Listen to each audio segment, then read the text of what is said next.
నమస్తే, welcome to hit TV. నేను మీ మాధురి. ఈ రోజు మనతో పాటు ఉన్నారు కేఎస్ ప్రసాద్ గారు, పొలిటికల్ అనలిస్ట్. నమస్తే సార్. నమస్తే అమ్మా. అరెస్ట్ల పరంపర, మనం దీన్ని ఎలా చూడాలి? అసలు ఫస్ట్ వల్లభనేని వంశీతో స్టార్ట్ అయింది. ఆ తర్వాత చాలా రెడ్ బుక్ లో ఇంకా పేర్లు ఉన్నాయి, వాళ్ళు కూడా అరెస్ట్ అయ్యే ఛాన్సెస్ ఉన్నాయి.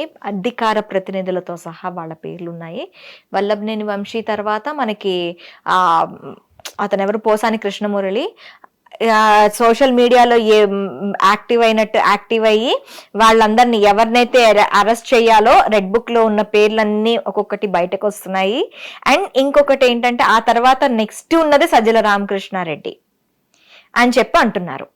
ఓకే, అసలు ఈ అరెస్ట్ల పరంపర ఏంటి? దేనికి అంటే ఒక మనిషిని అరెస్ట్ చేయడానికి ఒక సోషల్ మీడియాలో హల్చల్ చేస్తున్న వార్తలు కానీ, లేదు అంటే ఒక మనిషిని అరెస్ట్ చేయడానికి అంటే వాళ్ళ పర్సనల్ ఇష్యూస్ ని కూడా అక్కడ తీసుకొచ్చి అరెస్ట్ చేసే ఛాన్సెస్ ఉంటాయంటారా? దీన్ని ఎలా చూడాలంటే రెడ్ బుక్ దాని సారాంశం ఎన్ని చర్చించిన అవసరం కాకుండా పల్లెనోడు పిల్లతల గొరికేయడం సాంస్థ కింద చూడాలి. ఇప్పుడు ఇంట్లో కూర్చుని 6 నెలలు సాయం చేసి మూలలో ఉన్న ముస్లింని పొడిచాను అన్నట్టు ఈ రాజకీయ సన్యాసం చేశాను, నాకు దీంతో సంబంధం లేదు, తప్పు ఒప్పు ఇదైంది. రాఘవేంద్ర రాయబారం తర్వాత జరిగిన కార్యక్రమం కింద అభివర్ణించినా సరే మళ్ళీ అరెస్ట్ అన్న ఉపద్రవం వస్తే జీవిరెడ్డి రాజీనామాని ఏమి కాకుండా యాక్సెప్ట్ చేసిన దాన్ని కప్పిపుచ్చడానికి పోసాని కృష్ణమురళి అరెస్ట్ కింద చూడాలి. ఈవెన్ ఈ ఎవరైతే వంశీ అరెస్ట్ని చూసుకుంటే అతను టెన్యూర్ అంతా ఎమ్మెల్యేగా గెలిచింది అంతా తెలుగుదేశం ఆయనలోనే.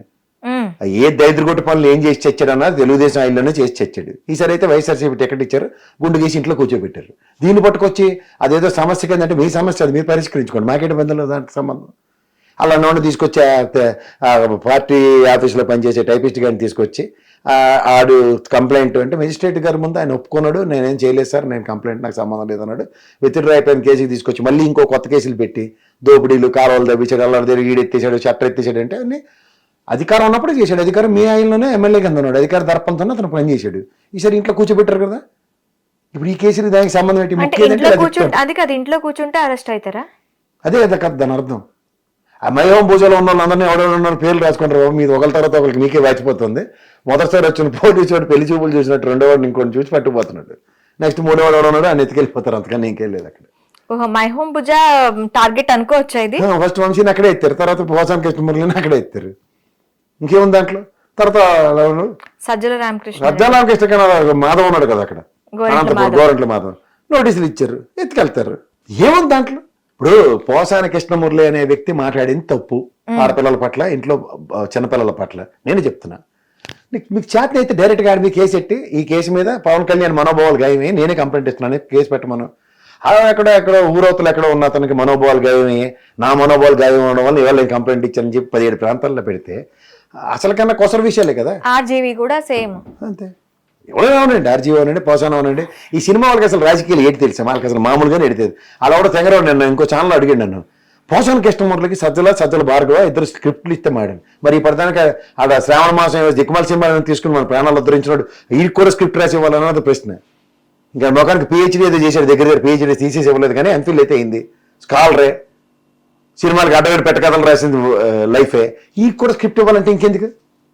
అంటే లేట్ ఆవ్యాసంలో పెద్దానికి సజ్జల భార్గవాన్ని తీసుకొచ్చి అందులో అరెస్ట్ చేసేస్తున్నాం, కానీ ఇలా కడుపుమడి చాలా ఎన్నో వాళ్ళందరితోనూ ఇవన్నీ కక్ష సాధింపు చర్యలు అని చెప్పి ఇంకొకటి సోషల్ మీడియాలో బాగా హల్చల్ చేస్తుంది సార్.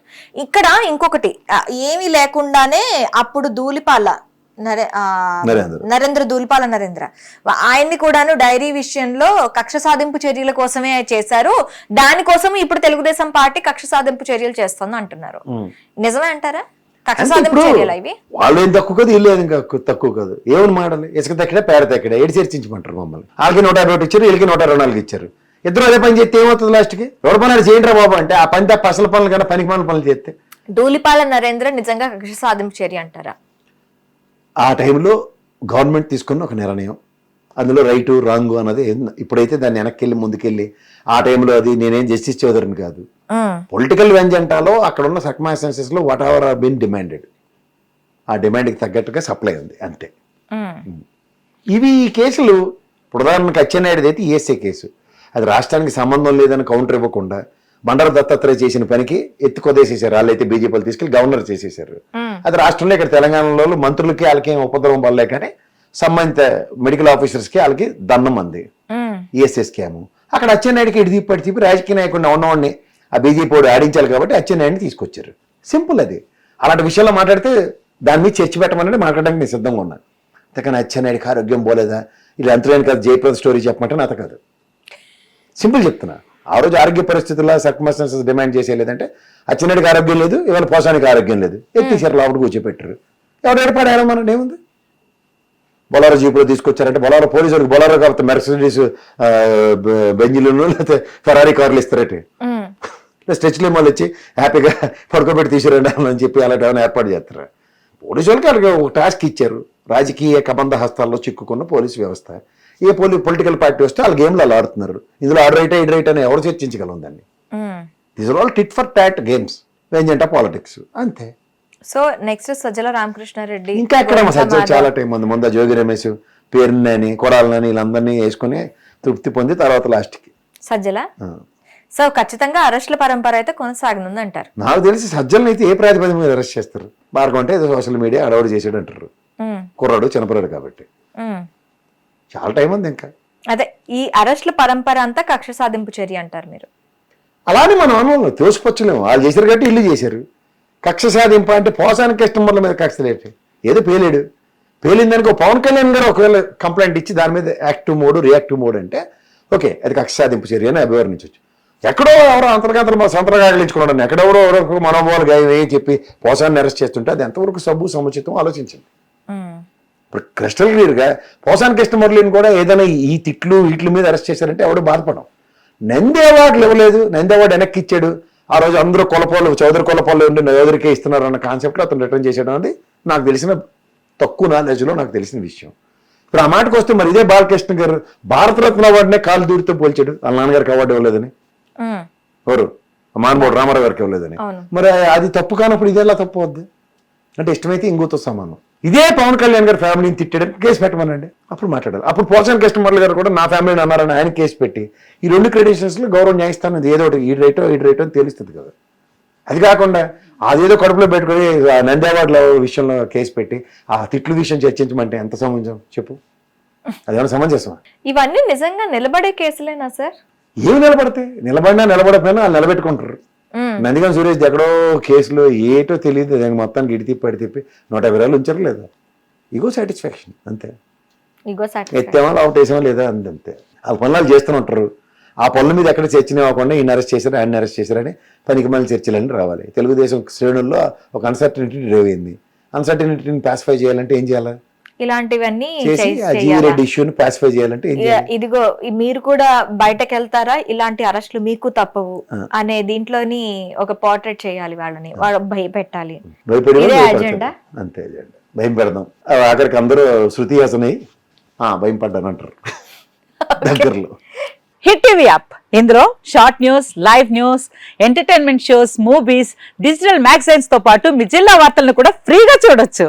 అంతేకాదు కేజీ నుంచి పీజీ వరకు విద్యార్థులకు స్కాలర్షిప్ కూడా అందిస్తున్నాం. ప్రతి వారం 10 మందికి లక్కీ డ్రా ద్వారా ఒక్కొక్కరికి 10,000 రూపాయలు అందిస్తున్నాం.